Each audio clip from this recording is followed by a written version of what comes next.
Assalamualaikum warahmatullahi wabarakatuh. Alhamdulillahi rabbil alamin. Nasta'inuhu wa nastaghfiruh. Innahu huwal ghafurur rahim. Ashhadu an la ilaha illallah wa ashhadu anna Muhammadan abduhu wa rasuluh la nabiyya ba'dah. Allahumma salli ala sayyidina Muhammad wa ala ali sayyidina Muhammad. Sahabat kurma yang dimuliakan Allah Subhanahu wa taala, pada kesempatan yang berbahagia ini, di bulan yang penuh berkah, mari sama-sama kita mengucapkan rasa syukur yang tiada terhingga kepada Allah Subhanahu wa taala yang telah memberikan kita nikmat iman, kesempatan, kesehatan, sehingga kita masih bisa menikmati bulan suci Ramadan ini tanpa sesuatu hal apapun. Kata Rasulullah SAW, ada dua nikmat, yang mana dua nikmat ini akan senantiasa dimintai pertanggungjawaban di yaumil qiyamah. Yang pertama adalah as-sihhatu, kesehatan. Kesehatan yang diberikan Allah Subhanahu wa taala kepada kita manusia, kita manfaatkan untuk apa? Dan itu akan dimintai pertanggungjawaban di hadapan Allah Subhanahu wa taala. Pemirsa kurma yang dimuliakan Allah Subhanahu wa taala, nikmat yang kedua adalah al-faraq, kesempatan. Kesempatan yang diberikan oleh Allah Subhanahu wa taala, kita pergunakan untuk apa? Apakah kita pergunakan kesempatan itu dengan sebaik-baiknya? Ingat sahabat kurma, kesempatan yang diberikan Allah Subhanahu wa taala kepada kita akan dimintai pertanggungjawabannya di yaumil qiyamah nanti.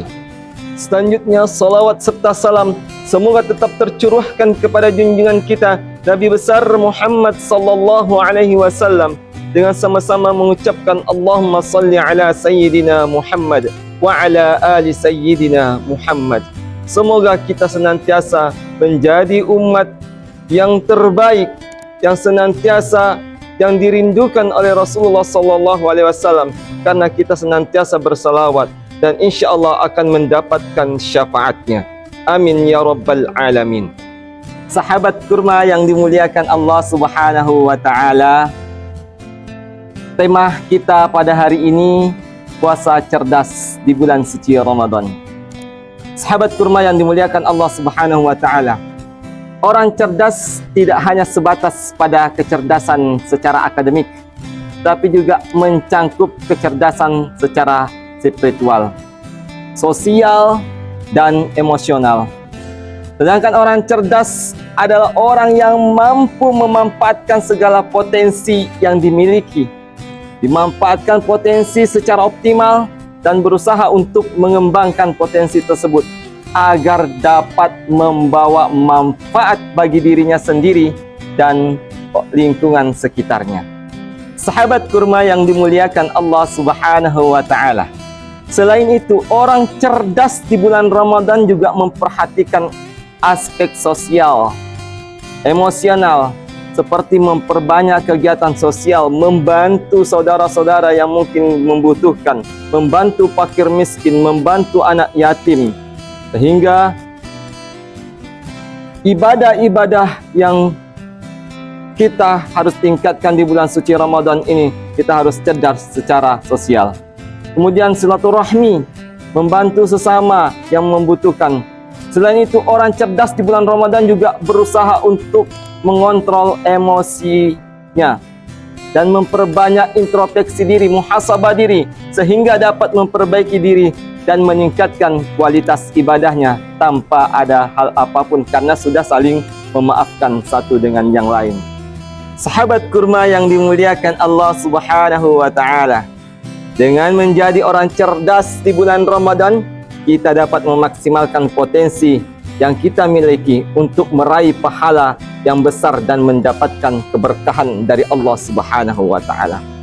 Pemirsa, sahabat kurma yang dimuliakan Allah Subhanahu wa taala, salah satu strategi memaksimalkan potensi yang dimiliki adalah dengan membuat silabus Ramadan. Seperti yang telah kita pahami bersama, silabus adalah rencana pembelajaran atau rencana pengajaran yang berisi urutan materi, topik, yang akan dipelajari, kemudian tujuan pembelajaran dan metode atau strategi pembelajaran yang akan digunakan.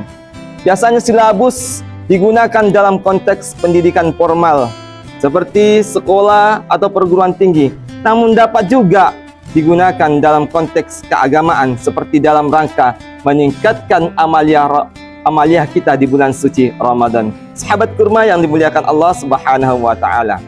Sahabat kurma yang dimuliakan Allah Subhanahu wa taala. Dalam konteks meningkatkan amalan di bulan Ramadan, silabus dapat diartikan sebagai rencana kegiatan yang terstruktur atau terprogram untuk memaksimalkan potensi kebaikan di bulan yang penuh berkah ini. Silabus ini dapat berisi materi-materi keislaman yang mungkin dapat memuat dengan kajian-kajian yang dapat kita temukan di malam-malam bulan suci Ramadan. Kemudian selain itu, sebagai pemahaman kita untuk senantiasa menggapai ketakwaan kepada Allah Subhanahu wa taala. Karena menuju sesuatu yang akan kita dapatkan tentu harus terprogram dengan baik dan terstruktur dengan baik. Salah satunya adalah membuat silabus Ramadan ini. Sahabat kurma yang dimuliakan Allah Subhanahu wa taala. Selain itu, dalam silabus juga dapat dimaksudkan kegiatan-kegiatan kebaikan seperti solat berjamaah, berbuka puasa bersama, dan berbagai kegiatan sosial yang dapat membantu sesama. Selain itu, dalam silabus juga harus memperhatikan jadwal ibadah wajib seperti solat 5 waktu, solat sunnah, atau solat tarawih, serta menyesuaikan jadwal kegiatan lainnya agar tidak mengganggu waktu ibadah-ibadah yang terbaik ini. Dengan mempersiapkan silabus, kita dapat menjadi orang cerdas karena dapat memfasilitasi waktu yang tersedia dengan lebih baik, memfokuskan diri pada kegiatan kebaikan yang prioritas dan merencanakan kegiatan yang dapat membantu meningkatkan kualitas ibadah dan ketakwaan kita kepada Allah Subhanahu wa taala. Sahabat kurma yang dimuliakan Allah Subhanahu wa taala, pada akhirnya orientasi kita yang kita ingin capai, mudah-mudahan kita menjadi salah satu hamba yang akan mendapatkan predikat orang-orang yang bertakwa di hadapan Allah Subhanahu wa taala oleh asbab kebaikan-kebaikan yang telah kita lakukan pada saat ini. Afwan minkum, demikian yang mungkin dapat kami sampaikan, mudah-mudahan bermanfaat bagi kita semua dan menjadi pengingat dan dapat kita programkan lagi ibadah-ibadah yang terbaik dan kita maksimalkan di bulan suci Ramadan ini dengan baik. Afwan minkum, assalamualaikum warahmatullahi wabarakatuh.